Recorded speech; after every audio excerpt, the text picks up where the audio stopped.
Hello everyone, right now, Vel'Koz Spellweaver is probably the best comp you can play that isn't either Skirms or Draven. The great thing about Vel'Koz is that it's definitely not as contested as Jax or Draven. Obviously, you need to scout your lobbies, but usually you'll see 2 to 3 Skirms players, 2 to 3 Draven players, which usually leave the squid wide open. There's a crucial thing to know about the Vel'Koz comp though, and it's positioning. I know positioning is important in literally every TFT comp, but especially with Vel'Koz. You will need to scout at every single round to make sure that your Vel'Koz is properly placed, because players will actually just look at your board and make sure they want to dodge it.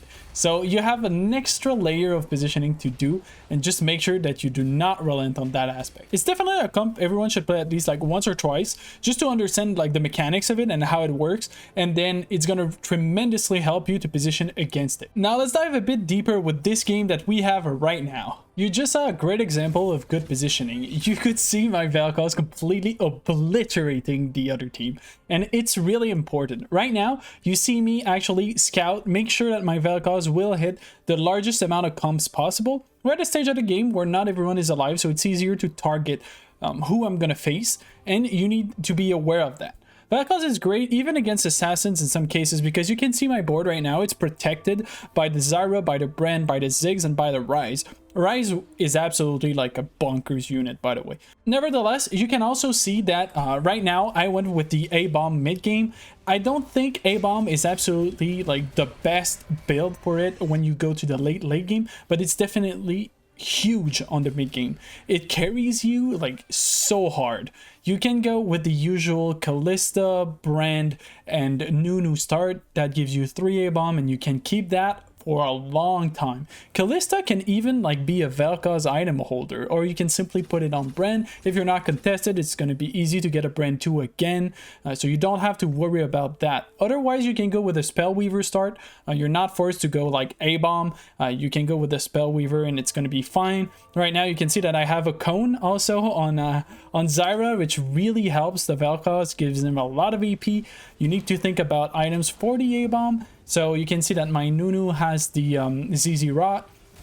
You can see that my Ryze has a Shiv. Shiv is super good on the A-Bomb, obviously. It's a good item even when it's on the Ryze, because not a lot of people know, but it lowers the MR of the units that it actually zaps. So it's really, really good. Now, more than the A-Bombs, you're going to need 2 other redeemed. Usually you go with the Lux because it pairs well with Ryze, so you get the Mystic. And you go with Rel because Rel is completely busted. It's a redeemed, and it's great because you have, you know, plenty of units in the bottom left. You can put Rel on the top right, and it's going to have like actually a huge stun. So right now we're going to go against Skirms, and you'll see just how it goes. I mean, it's not really Skirms, right? But there's like so many shields. I don't even know what like that comp is. It's a Yasuo carry that isn't Yasuo 3. So it isn't absolutely insane. But he actually managed to like get our Vel'Koz with a Diana, and it's something you need to be careful with. Diana really like can mess you up. Fortunately enough, you can see like how A-Bomb actually like just comes in and slam and destroys everything. So this was a good example also of like how to clog up your units to make sure that the Vel'Koz just doesn't get you like that the Vel'Koz doesn't die like completely alone. That is important. If he gets Viego'd super early, you're gonna lose the game most probably. So you need to think about that. Now, when you get to level 9, you have multiple options. Right now in this game, I went with a Viego. Honestly, probably not the best call. At this point, I think by rewatching the VOD, which is like one of my tips actually to climb TFT, if you're having a hard time right now, like to hit Diamond, I have a video that has 5 tips to reach Diamond. So just check that out, and VOD review obviously helps you tremendously with that. So in this case, what would have been better? Probably Volibear would have been good because it actually gives Brawler to the Nunu. Garen would have been fine because it's a good front line. Anyhow, then you can just look at the traits left. We could have gone for a 3rd Mystic, or we could have gone for a 3rd Ironclad. I think like a standalone Jax is not great.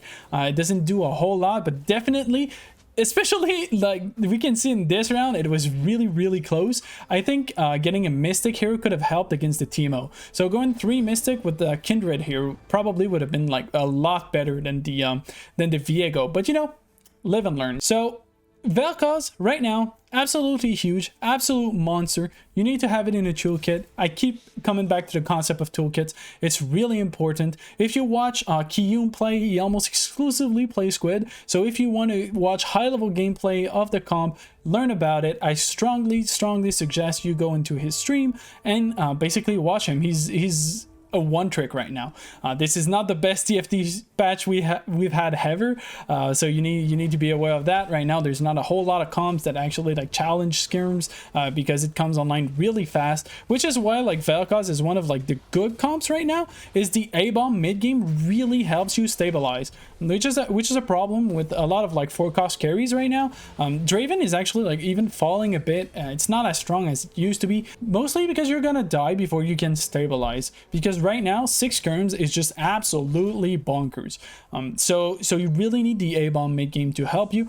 If you do not manage to hit like the early Nunu, you can go redeem start with even like the Varus or the Syndra carry while you wait for the Vel'Koz. Then you can go with the other redeems, which are Aatrox and Leona. So this is something to keep in mind. If you try to like one trick Vel'Koz, think about either starting, oh here you can see we can see the Kindred being skipped because I'm a noob, but next time you see that you're in this spot, just pick the Kindred, guys. I don't know why I didn't actually, like this sounds pretty dumb, and like there's so many Kindreds, so that was definitely a mistake.